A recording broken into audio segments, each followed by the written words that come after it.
Un podcast Studio Dilettante.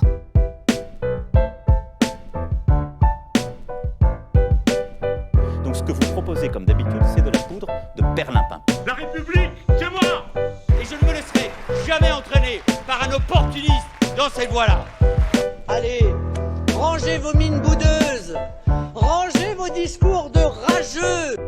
Restons polis, le podcast qui explique calmement la politique.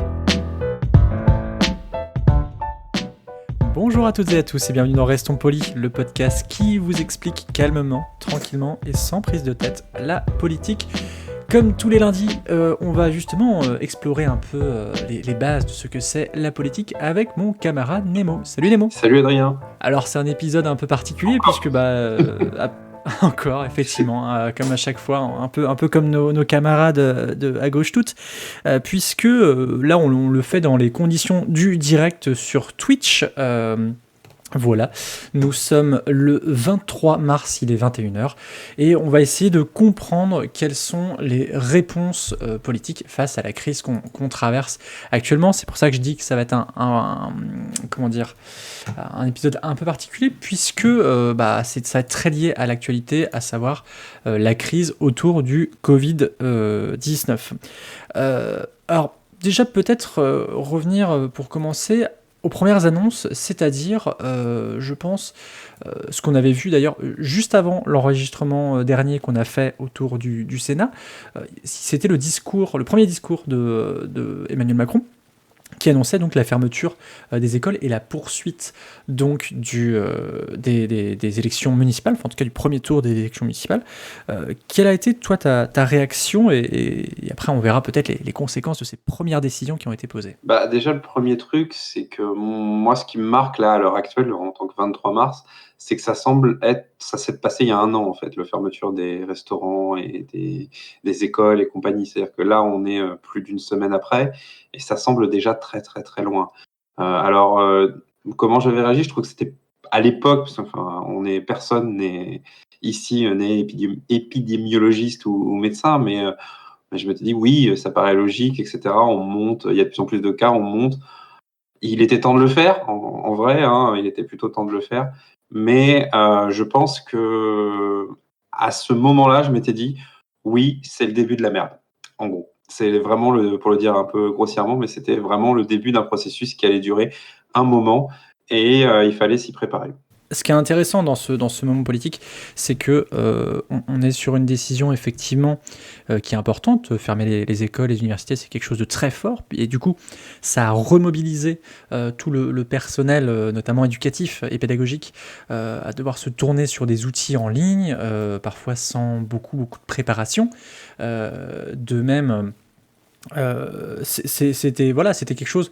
Il y a eu des messages contradictoires qui ont commencé à émerger. C'est assez étonnant, je trouve, aussi le double discours de globalement rester chez vous. Alors même si maintenant ça a une consonance un peu particulière là, dans les conditions dans lesquelles on enregistre, et en même temps aller voter. Ouais, il y a en fait la liste. Pour moi, il y a deux côtés en fait dans les différentes mesures. Il y a toujours cette côté graduation. On augmente les mesures petit à petit, petit à petit, petit à petit. Mais effectivement, les consignes sont totalement paradoxales depuis le début en fait. C'est ça qui est dingue. Tu peux prendre n'importe quelle consigne. Moi, je vais en prendre une parce qu'on a tous entendu parler effectivement de rester chez vous, mais certains allaient bosser. On a aussi le coût des courses. On y reviendra après. Ouais. Il y a aussi le coût des courses qui est paradoxal. Par exemple, on nous dit oui, alors les supermarchés sont ouverts, il faut y aller normalement, mais en même temps, il faut pas y aller trop souvent. Il faut savoir, est-ce qu'il faut faire des réserves ou est-ce qu'il faut y aller comme on y va d'habitude? Donc, il y a un peu tout ça, quoi. C'est genre, vous êtes confinés, mais vous avez le droit de sortir dans tel truc, tel truc, tel truc. Donc, il y a vraiment une réponse qu'on appelle une réponse de crise, hein, c'est même le thème de cette émission. Et je vais mettre l'image, tiens, pour le Twitch. Mais il y a une réponse politique en temps de crise qui est, elle aussi, décidée en temps de crise. C'est-à-dire qu'on a vraiment cette impression d'une politique qui se construit au jour le jour, devant nos yeux. Et autant la situation est assez effrayante, mais j'ai envie de dire un peu cyniquement, c'est assez fascinant ce à quoi on assiste. Et oui, parce que notamment sur le cas des élections municipales, on voit qu'il y a eu des grosses discussions, notamment avec les représentants du Sénat. J'ai plus son nom en tête, ça va être Philippe Bas. Gérard Larcher, Gérard Larcher, président pardon. du Sénat. Président du Sénat, qui voilà, avait poussé pour que les élections se maintiennent, puisque c'est normal, il est le président des représentants du territoire, comme on l'expliquait lundi dernier. Une décision qui maintenant nous paraît étrange, mais en fait, politiquement, il avait difficilement le choix, et presque dans la politique, dans le sens noble du terme, et non pas de la politique politicienne, comme on évite d'en faire ici, puisque, en fait, le problème, c'est que La République En Marche, sachant qu'elle aurait de mauvais résultats aux élections municipales, elle aurait pu se faire condamner de un peu autoritarisme ou autre si elle repoussait ces élections. En fait, le truc, c'est que ce qui est très compliqué, et comme dans toutes les crises, c'est qu'il faut analyser les réponses politiques en fonction du moment. Parce qu'aujourd'hui, c'est très facile de dire oui, il fallait pas faire le premier tour. Effectivement, aujourd'hui, personne ne pense qu'il fallait faire le second tour, après, parce que la situation avait changé. La communication officielle, c'est qu'à l'époque, personne ne disait que c'était hyper dangereux de faire le premier tour. Au moment où la décision est prise, c'est-à-dire le jeudi soir, personne ne pense que l'organisation du premier tour pose tant de problèmes que ça. Et que ce soit la majorité ou l'opposition, d'ailleurs. Je sais que Gérard Larcher a fait pression là-dessus. En tout cas, il y a eu des rapports là-dessus. Mais mettre entre guillemets, la responsabilité de cette décision, que ce soit sur Larcher, sur Fabius, qui est président du Conseil constitutionnel, si je me souviens bien, ou sur n'importe quel parti politique, c'est très compliqué. En réalité, on ne saura ça que lorsqu'on étudiera après cette crise pour savoir ce qui s'est passé. Là, on est au beau milieu d'une crise. La réponse politique, elle se construit devant nos yeux. Et quelle que soit la décision qui a été prise, là, on a l'avantage, j'ai envie de dire, de la réaction et de l'analyse à chaud qu'on ne pourra plus jamais faire. Mais on a le désavantage de pas forcément avoir tous les éléments et d'avoir la tête froide pour se dire est-ce que c'était la bonne décision ou pas. Ce qui nous laisse avec des impressions. Alors les impressions, c'est très important parce que les impressions, c'est aussi la façon dont on vit les réponses politiques. Parce qu'une réponse politique, tu peux l'analyser objectivement. C'était une bonne décision. Elle allait assez loin, elle allait pas assez loin. Elle était plutôt de droite, plutôt de gauche. Et t'as le ressenti qui te dit sur le moment comment une majorité de la population ou une grande partie de la population l'a vécu. Voilà, mais tu as bien résumé. Alors je vais avancer, je vais passer notamment la communication d'Édouard Philippe, le Premier ministre, durant ce week-end d'élection, puisque lui-même était candidat en plus, donc c'était pas forcément évident. Il était candidat au Havre. Il était candidat au Havre, donc c'était pas forcément une position très simple pour Édouard Philippe. Et donc on en vient au discours d'Emmanuel Macron, le président de la République, le lundi. Là, à l'heure où on parle, il y a une semaine, c'est le lundi 16 mars 2020. Il y a pile une semaine, et donc où il prononçait le confinement. Alors non pas un confinement général, mais un confinement entre guillemets. J'allais dire conditionné, c'est pas le terme, mais avec un certain nombre de dispositions pour pouvoir sortir. En fait, je peux peut-être te reprendre, le confinement est général, de mon point de vue en tout cas, parce qu'il concerne tout le monde, enfin à l'exception de certaines professions. En revanche, il n'est pas total, puisqu'il contient des exceptions qui sont des exceptions de sortie, on va dire, autodéclaratives. Voilà, exactement. Et c'est là qu'on a commencé à avoir, comment dire, un discours justement qui poser la question du rôle d'un président, d'être un peu garant de la continuité de l'État face à un gouvernement qui est dans l'exécutif, donc qui exécute les lois, qui exécute les décisions qui ont été votées, et du coup là c'était par décret, dans des conditions juridiques qui étaient floues, mais c'est parce que l'urgence l'obligeait. Tout se construit dans l'urgence. Là, il y a pendant le week-end, le week-end qui vient se passer, le Parlement a repris la main un petit peu, puisqu'ils ont voulu mettre des cadres juridiques à tout ce qui était en train de se passer. Donc du coup, il y a eu de nombreux et de grands débats à l'Assemblée nationale et au Sénat, et ce sont des débats qui seront probablement étudiés dans les livres d'histoire. parce qu'on en est à définir maintenant. Ce qui est quand même dingue, c'est que c'est là qu'on s'aperçoit, en temps de crise, que nos réponses politiques ont des trous béants. Et je ne parle pas de la crise sanitaire, je parle vraiment de l'objet de cette émission, c'est-à-dire de la réponse politique. Il faut bien voir qu'il n'y a rien de prévu actuellement, enfin jusqu'à présent, dans les textes pour gérer légalement une crise sanitaire majeure. Ça paraît dingue, mais le seul outil qui était à peu près, on va dire, designé pour ça, c'était les pleins pouvoirs. Or, les pleins pouvoirs, ça n'a aucun sens en cas de crise sanitaire, puisque la crise sanitaire... C'est quelque chose qui est utilisé en cas de guerre en général. Oui, voilà, ou je crois qu'ils n'ont jamais été quasiment utilisés, mais les pleins pouvoirs, c'est en gros, oui, il y a danger pour la nation, sauf que là, on a suffisamment blagué sur le fait que Macron a insisté sur « nous sommes en guerre, nous sommes en guerre ». La réalité, c'est que l'ennemi, il est invisible, pour le coup, puisque c'est une crise sanitaire, donc il n'y a pas un danger d'avoir un autre pays qui va venir nous envahir. Donc, les pleins pouvoirs, ça n'a pas vraiment de sens, puisque la décision appartient à la fois aux politiques, en dernière décision, mais il y a également un conseil scientifique qui a été, on va dire, bricolé très rapidement pour aider à la prise de décision. Donc, les outils juridiques, politiques n'étaient pas là et ils ne sont toujours pas vraiment là. Ils se construisent au fur et à mesure. C'est un moment d'histoire et c'est exactement ce que fait la réponse politique en temps de crise. C'est-à-dire qu'elle improvise. La crise, en général, soit tu l'as vu venir et tu sais que tu as les outils politiques et donc tu te bases dessus et tu peux l'analyser en fonction de comment ces outils sont mis en place, ou tu assistes à la création des outils. Et là, ce qu'on est en train de voir, c'est la création des outils. Combien de temps ils vont rester? Est-ce qu'ils vont rester? C'est une réponse, on aura la réponse que dans quelques mois. Alors, ce que tu évoques, pour illustrer peut-être aux gens qui nous écoutent après coup, parce qu'effectivement, c'est là, nous on parle à l'instant, donc ça nous semble très concret, mais alors concrètement, justement, qu'est-ce que c'est?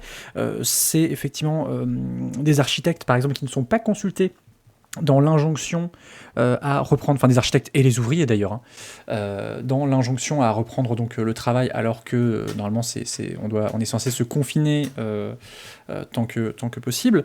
Ce sont par exemple des inquiétudes concernant le recours à l'IVG, où on voit que il y a comment dire, des propositions, notamment à gauche, pour allonger de 2 semaines, vu que c'est compliqué d'aller faire une IVG, prolonger à 2 semaines le temps maximum pour le faire.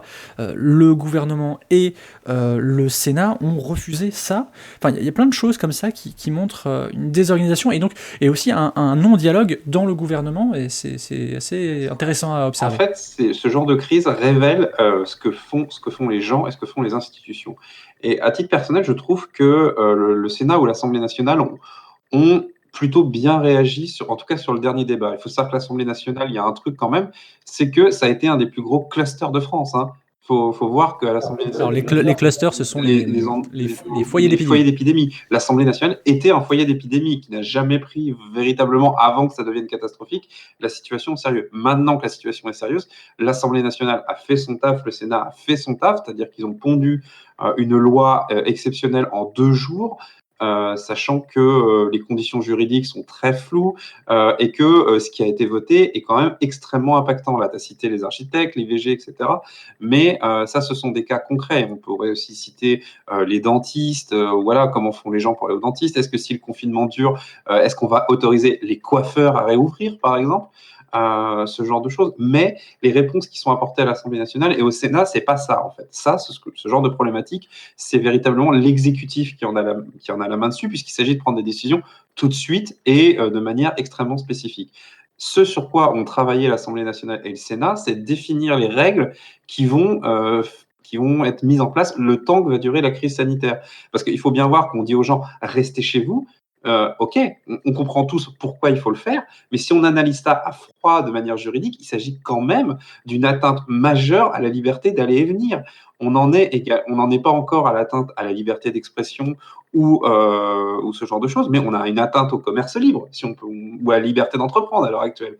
Et donc, ce qui a été décidé juridiquement, c'est de dire, ok, tant qu'il y a ça, le gouvernement peut, par ordonnance et très rapidement, prendre des décisions qui vont à l'encontre de ce qui existe déjà. Donc, c'est-à-dire le code du travail ou des tas d'autres choses. Donc, on est véritablement dans une réponse politique extrêmement profonde et sur lequel la notion de contrôle va être majeure. C'est-à-dire pendant la crise, après la crise, il va véritablement se poser la question de qui va contrôler les exécutants. Eh bien, alors je vais venir juste après.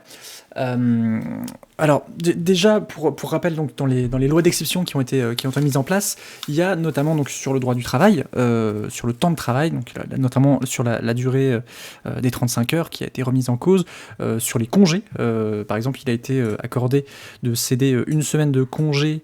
Alors je sais plus si c'est des RTT ou des congés classiques. Là, les RTT, j'ai en plus fait, le détail en tête. Les RTT sont les RTT, alors d'après sur les lois d'exception, les RTT, les employeurs pourront en faire ce qu'ils veulent. Oui, c'est ça. Concernant les congés payés, 6 jours, dans la limite de 6 jours, avec accord de branche nécessaire, ils pourront être imposés. Parce qu'en fait, l'idée, c'est de dire, là, actuellement, comme le pays ne tourne plus en dehors de quelques secteurs, eh bien, l'économie, d'ailleurs sur toute la planète, se casse la gueule. Donc, il va bien falloir, à un moment donné, la reconstruire pour arriver à ce qu'on n'ait pas, après la crise, des dizaines de centaines de milliers de chômeurs. Et qu'on assiste à un lent effondrement économique, voire même un rapide effondrement économique du pays. Mais là, on parle en hypothèse et on parle vraiment en temps de crise, c'est-à-dire il y a une véritable panique parce que on est dans un élément que les politiques détestent et les économistes détestent, c'est-à-dire la phrase clé aujourd'hui, c'est « on ne sait pas ce qui va se passer ». Et c'est ça qu'on essaie de prévoir. La guerre, en réalité, c'est la guerre de Macron, c'est pourquoi je pense. D'où ce que comme dit Suzy, nous sommes en guerre, la fameuse phrase qu'a dit Macron plusieurs fois. Pour moi, je l'entends de cette façon-là. C'est pour moi, quand il dit nous sommes en guerre, ça veut dire on ne sait pas ce qui va se passer et on est en guerre contre l'incertitude. Et c'est véritablement un phénomène politique que, quelle que soit la solution préconisée, tout le monde essaie de retrouver une certitude parce que voilà, on ne sait pas ce qui va se passer. Et c'est une abysse incroyable quand on est un responsable politique. On ne peut pas venir devant une télévision, une radio, etc. et dire « je ne sais pas ce qui va se passer ». Ce qui est intéressant, c'est de voir... comment dire, il y a des propositions qui sont faites, un projet de loi et notamment une ordonnance portant, donc on l'a expliqué, une ordonnance, c'est une sorte de, pas blanc-seing, mais presque, d'autorisation à légiférer rapidement sans accord sur tout un tas de domaines. Je lis le chat en même temps. Ouais, effectivement. Suzy Q me rappelle à juste titre dans le chat, effectivement, le rapport soldats-médecins qui sont envoyés en première ligne au front, pour reprendre la métaphore guerrière. Ce qui est intéressant, c'est de voir qu'il y a tout un ensemble de lois qui ont été proposées, notamment des lois, comme tu l'as cité, tu as cité effectivement la liberté d'entreprendre, la liberté de déplacement, etc., qui sont mises à mal. Et après, on peut le comprendre dans le cadre d'une épidémie, mais aussi, je pense par exemple, il a été question de géolocaliser quasiment tous les Français via le téléphone portable pour savoir où vont les personnes infectées, etc. On arrive sur des trucs très très graves. À confirmer, mais la Quadrature du Net a aussi souligné des problèmes que ça posait en termes de respect de la vie privée et aussi de neutralité du net, c'est-à-dire que certains usages du net allaient être privilégiés par rapport à d'autres, alors que comment savoir qu'est-ce qui est prioritaire. C'est tout ça qui a été proposé dans l'urgence, et on peut saluer d'ailleurs le rôle, que ce soit de l'Assemblée nationale ou du Sénat, et notamment du Sénat, de filtre qui a été fait, parce que par exemple sur la géolocalisation, ça a été éjecté au Sénat et ça n'est pas revenu. Alors après, c'est pas pour défendre le gouvernement, mais comme on est dans un temps de crise et qu'on s'intéresse à la réponse politique, il faut savoir que la réponse politique, elle est aussi blindée d'incertitudes. C'est-à-dire, on demande, certes, ce sont des hauts fonctionnaires, certes, ce sont des gens qui sont habitués à l'objet juridique, à l'objet légal, mais ils doivent construire quelque chose en urgence. Et c'est aussi le rôle du Sénat et de l'Assemblée de dire, non, mais ça, vous pouvez pas le faire. Et grosso modo, là, il ne s'agit même plus d'un rapport de force politique. Et je voudrais juste donner une image, je ne sais pas si j'ai encore le temps, qui moi, m'a marqué à l'Assemblée, c'est que, étant donné que peu de députés pouvaient être là pour les conditions sanitaires, c'est-à-dire voilà, il y avait il y avait 3 représentants grosso modo de chaque groupe, et le président de groupe ou son représentant votait pour l'intégralité du groupe, c'est-à-dire que une personne comme Gilles Legendre ou Guérini, j'ai oublié son prénom, mince, voilà. Stanislas Guérini pouvait voter pour la majorité de l'Assemblée nationale, puisque son groupe est encore majoritaire à l'Assemblée nationale. C'est-à-dire que la voix d'une personne l'emportait sur toutes celles des autres présentes. Donc, on est véritablement dans une situation qui, en temps normal, serait inacceptable, serait très dangereuse, mais où la réponse politique se construit malheureusement ainsi parce qu'il faut réagir très vite. En revanche, ce que ça prouve, c'est que le politique est capable de répondre vite. Et ça, c'est quelque chose que les gens, je pense, n'oublieront pas parce que, du coup, ça fait partie désormais du paysage politique. Il y avait, avant cette crise, une tendance à dire on ne peut pas faire ça, il faut réfléchir, il faut se poser, etc. À partir du moment où le politique a su répondre rapidement, va se poser la question de dire pourquoi est-ce qu'il ne peut pas le faire dans d'autres situations. C'est une très très bonne question. Alors, Est-ce que la crise écologique, par exemple, ne nécessite pas une réponse politique de crise? Tu as ta couverture avant que je l'imagine. Je vais juste, souligner des choses qui se passent et qui sont intéressantes et qui vont nous permettre justement de voir un peu l'après, et notamment quelle peut être une réponse politique en temps de crise, parce que quand on n'a pas le temps, on voit que donc Jean-Luc Mélenchon pointe des sous-estimations des risques qui ont été faites, notamment à partir de janvier quand l'épidémie a commencé à se propager. Marine Le Pen, donc représentante du Rassemblement national, qui interroge justement ce problème de tempo. On a l'impression que l'État français a toujours été en retard par rapport à l'épidémie. Ou Bruno Retailleau, sénateur qui est chez les Républicains, qui tout en votant pour, comme d'ailleurs Jean-Luc Mélenchon, pour les propositions de loi, Non, les communistes je parle au Sénat, n'ont pas voté les lois d'exception. Au Sénat, ils ne sont pas représentés. Il y a que les communistes. Il me semble que si, sauf erreur. Donc Bruno Retailleau appelait à ne pas entraver l'action de l'exécutif, mais toutefois, il va y avoir une création d'une commission d'enquête pour faire tout l'éclairage sur ce qui s'est passé, et c'est assez intéressant. Il y aura donc l'idée, ça va être d'identifier les défaillances de l'État, du gouvernement. C'est Damien Hamad qui a proposé ça.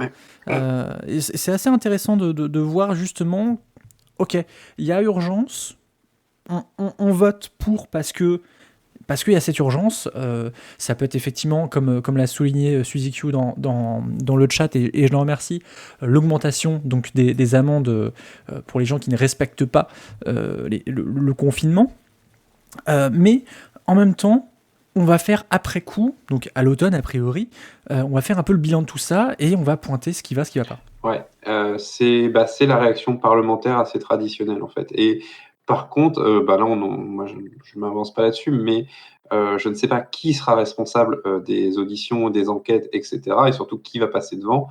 Mais je pense qu'il y a certaines personnalités politiques qui ont intérêt à se préparer parce que cette enquête parlementaire, ça va être une véritable enquête, quoi. C'est en fait, s'il y a beaucoup de morts, s'il y a une période de confinement qui a duré très longtemps, si le pays est fatigué, si le pays est sous le coup d'un régime d'exception sociale, la demande de réponse populaire, elle va être énorme. Et une majorité parlementaire de mon point de vue, peut protéger institutionnellement le gouvernement, mais est-ce qu'elle le protégera, on va dire, face aux questions? Là, rien n'est moins sûr. Et ça va être assez fascinant à suivre parce que il va y avoir plein de sentiments qui vont se mêler. Il va y avoir des personnalités politiques qui vont se mettre en phase pour l'élection présidentielle. Il va y avoir des logiques de « je veux tourner cette situation » idéologiquement à mon avantage, il va y avoir des positions de défense, d'attaque, etc. Et il va y avoir une pression populaire certaine, quoi. Et ça va être ma dernière relance avant de reprendre les commentaires et les questions dans le chat. On voit aussi qu'il y a une dissension entre ce qui se passe au national et ce qui se passe à l'international. Et je pense notamment sur le cas de la chloroquine, donc ce traitement qui est actuellement en cours de test et qui est appliqué chez certains, notamment des politiques, je pense à Christian Estrosi, alors que la chose n'a pas été validée par la majorité de la communauté scientifique. Et d'ailleurs, l'OMS a dit qu'il fallait attendre la fin des tests sur la chloroquine. Il y a une volonté de certitude, on en revient là. Hein. C'est une volonté de certitude, alors que non, pour le moment, on ne sait pas. Et pour terminer, tu parles de la situation internationale. Je vais finir sur une comparaison avec un pays que je connais un peu maintenant au niveau politique, c'est-à-dire c'est les États-Unis. Il faut savoir qu'aux États-Unis, nous, on a trouvé un accord en un week-end sur les lois d'exception. Aux États-Unis, il y a toujours blocage. Et ils sont toujours là, et c'est voilà, on va voir ce qui va se construire ou se détruire pour le coup, mais voilà, la situation internationale est totalement instable là pour le coup. Donc Nemo, on te retrouve donc dans À gauche toute, Canapé Game et les pires rennais. Et toi, on te retrouve dans Ludologie et chez toi, comme moi, je suis chez moi. Tout à fait. Merci à Suzy Q pour le générique. Merci au chat qui était là pour nous poser des questions et des fois nous envoyer des vannes. C'était parfois assez dur de se concentrer, je vous l'avoue. C'est dur le Twitch Game. C'est dur le Twitch Game. Donc on nous retrouve donc sur Twitch. N'hésitez pas à nous suivre. N'hésitez pas à nous suivre donc sur les réseaux sociaux, donc notamment Twitter. On est un peu plus actif et on vous prévient des dernières informations. N'hésitez pas à suivre que ce soit sur Facebook et Twitter l'association Studio Dilettante, qui est donc l'association qui héberge un peu cette activité. Enfin je précise, puisque donc cette émission a été enregistrée dans le cadre, dans des conditions du direct sur Twitch. Je vais vous mettre une version raccourcie sans entre guillemets les questions et commentaires du public. Je vais mettre une version courte et la version avec juste les réponses et justement une sorte de bonus le même jour. Voilà, merci à toutes et à tous. On se retrouve, on ne sait pas quand, puisque forcément notre activité va être un petit peu bouleversée du fait du confinement.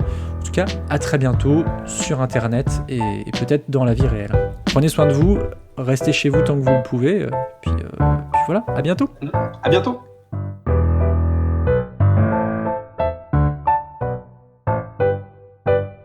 Pour soutenir ce podcast et l'association qui le porte, rendez-vous sur tipeee.com/studio-dilettante.